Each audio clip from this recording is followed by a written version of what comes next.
Hey guys, this is John, and I'm playing Johansson in the 5-minute pool on ICC.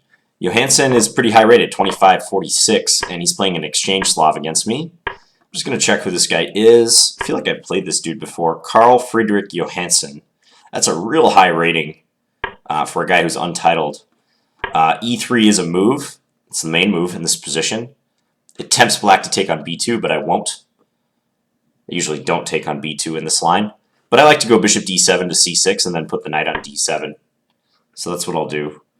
Yeah, let's play bishop c6 now.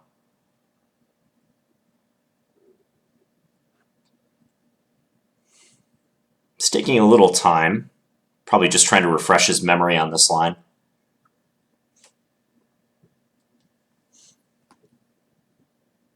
I mean, it is very possible to capture on b2. It's just, at least there's some sharp positions that I'm not fully comfortable with.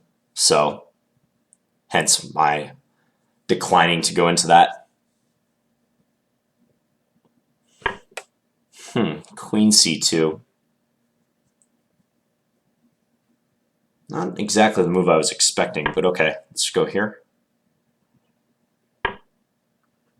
Suppose we'll just play e6.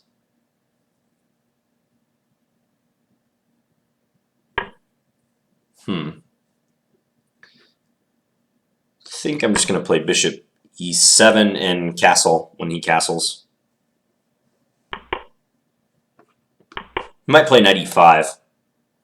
I'm thinking he will. Because if knight e5 I take, he could take with the pawn, and then my knight might be forced away from guarding h7. Okay, so b4 is clearly on the agenda for him. I wonder if I can just play a5. I think I will. At a4, is it annoying? Regardless, I think I should play to stop b4. So a5, despite it weakening like the b5 square, for instance, probably must be played. I think he should still play knight e5. If he does, I probably will play rook fc8. What is knight g5? That seems a little random. Is there some reason I can't play h6 here? I don't see it, so I'm going to do this. What? Why would you do that? That looks really weird. Okay. I'll just play my rook over to c8. That's almost like a computer-like maneuver. Not saying this guy's a computer, but there's just like no rhyme or reason to go knight g5, h6, and then back to f3. I think my position is pretty good. I'll go queen a5 now. Maybe try to get this knight over to b6. Also b5, b4. Finally does that move. Okay, I'll just take. Takes with the bishop. Yeah, I think b5 is pretty good. Bishop d7 first. I think if I'm going to play b5, I probably will be playing bishop d7 soon anyways, so I'm thinking maybe I should do it immediately. Yeah, let's play it first. And I'm going to play b5 next move if I'm allowed. I wonder if he'll adjust and play for e4. Like maybe he's going to go b5, e4, start playing in the center. Here I have bishop takes a3, but he could take on f6. That gets messy. b5 looks like it would be the move. Oh, but actually he's guarding b5 3 times now. I didn't see that. Bishop takes a3. Bishop takes a3. B takes a3. Rook takes c3. Bishop takes f6. G takes. My king might have to run away. You know, I'm going to take a risk on this move. He can also play knight takes d5, which concerns me a little bit. But I'm going to see how this turns out. I think if he tries to take on f6 and really disrupt my king side, I might have sufficient counterplay. So that's really what I'm banking on here. My king can run away, like king f8 and park itself on e7.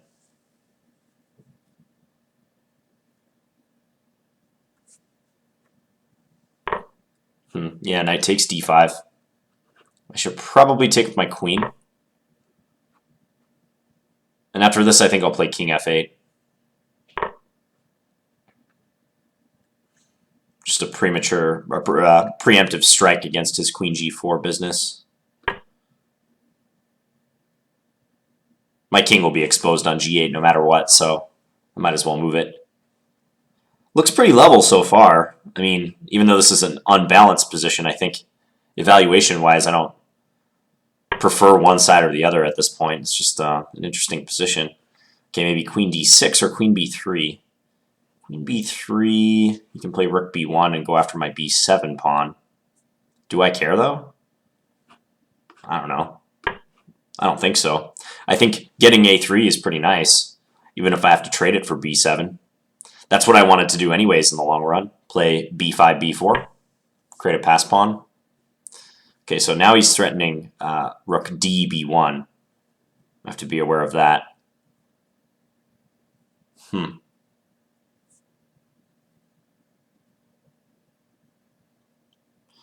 Rook c7. Rook c7 seems reasonable. So if rook db1, I can play queen c3. Attack d4. Yeah, and then if you were to play rook c1, I would sacrifice my queen. Well, not sacrifice, but I would get 2 rooks for the queen. That's a sneaky move. Threatening h6. Also guarding d4. Okay, I think I can go here, though. And if rook db1, queen c3, then rook c1 is possible because his queen supports c1. But I have queen a5, which I think is okay. I'm letting him take h6 if he wants. Okay, that move threatens d6. I have to be heads up about that.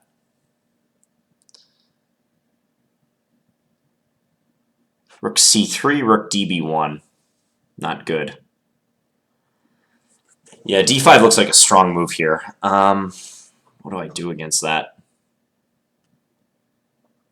I can't really go back to f8. It's not possible. I think I'll play king here. My position's bad, though, now. I think with some accuracy, he's going to be winning this.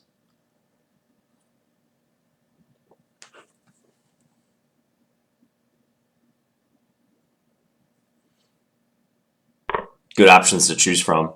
Yeah, like that move. d6 also was a good option. Yeah, this is very, very bad. Okay, I'll just take on d5. I'm not sure what else to do. Just taking back is good for him, so is queen takes f6.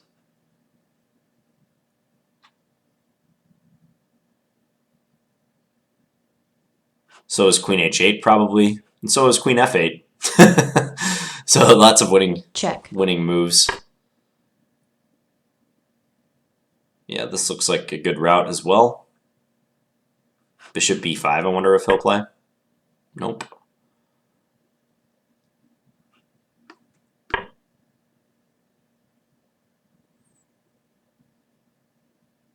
Bishop b5 would be strong. Yep, plays it. Yeah, I think that's pretty much over. It's a threat on e8 and a threat on rook takes d5 as well. I can't defend. Time warning. I'll just try something. We'll try something random, but yeah, rook takes d5 just ends it.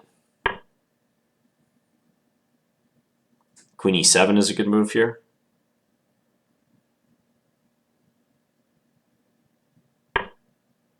Rook back. All right, we'll go here.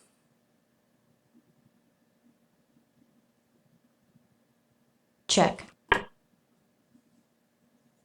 also down on time. Check.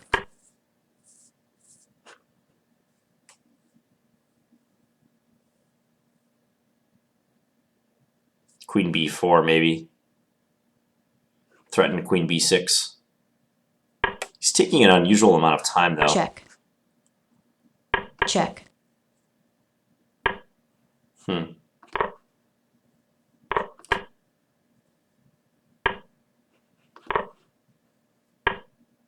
Yeah. Okay. Huh. Just trying to think about like where I went wrong potentially here. I think I had a good position. Somehow when he played Queen E2, like the dynamic of the game sort of changed. I wonder if Bishop D7 is just not that good. We'll have a look at it, but I'm reasonably happy about how I played the opening and middle game, the early part of the middle game.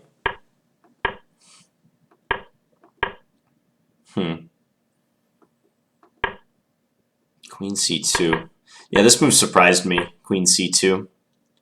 Guess he wanted to defend the pawn, and you notice he hasn't developed any of his king side yet.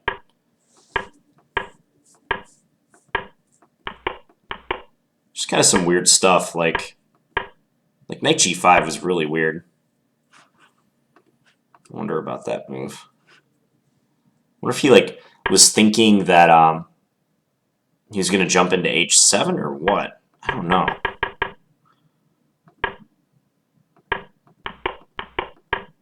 Yeah, engine showing like a normalish advantage for white. Nothing huge. Knight G5, H6, knight back to F3, and I went here. H3, yep. FD1. I thought knight E5 is what he should have done when my pawn was still on H7, like right here. I thought it would have been more effective now. Because if I take, couldn't he take with the pawn and then H7 might be hanging? Ah, I do have knight E4, huh? Why is that? Oh, because the pawn on B2 is hanging at the end of this line. Because of this. The computer indicates it's okay for black. Okay. Yeah, I was much more concerned about knight E5 when this pawn was still on H7 and more vulnerable. But it looks like I can defend in that case.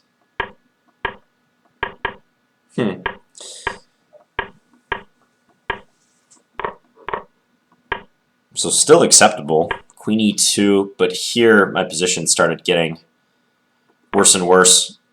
Bishop takes A3. Maybe I should have played the immediate B5 if I'm going to do this. Yeah, might be a bit better. More direct. And then if Queen E2, B4. A takes B4, probably Queen takes. Yeah. It just seems like I have better chances to attack B2 in this case.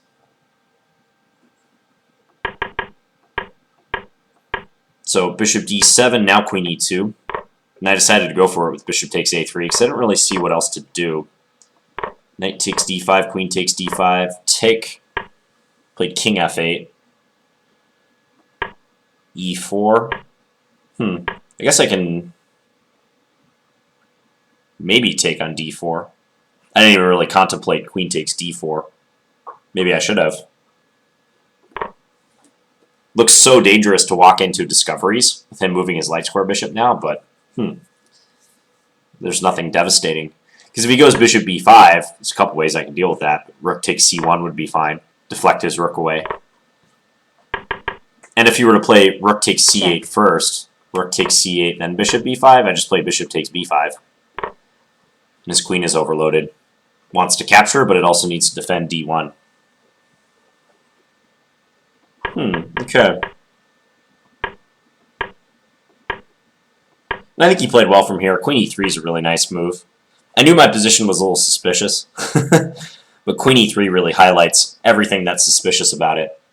That's just a great move. It defends D4, it attacks H6, and it prepares rook DB1, Queen C3, and then rook C1. So, it's just very tough to figure out what to do here. D5 was a strong follow-up. Yeah, he played a lot of good moves around this stage. Check. Yeah, rook AB1, bishop B5. Rook takes B7. Yeah, this is obviously over. Check. Check. Interesting game. I wonder who this guy is. I think I looked this guy up one time because I was surprised like how strong he seemed with without a title. But I think he might have been like a I don't know, 21 to 2300 FIDE player, so pretty decent. All right, so I mainly regret the decision to play b5. I think, or bishop d7 rather. I think b5 at that juncture would have been more precise. Yeah, because after queen e2, I mean, I didn't have to go bishop takes a3, but I just think he's gearing up for e4 so quickly, and I have a lot of my pieces on the queen side, so I need to adjust to that. All right, well, I hope you guys enjoyed this game, and I'll be back tomorrow with another Blitz game. Thanks for watching, guys. Bye.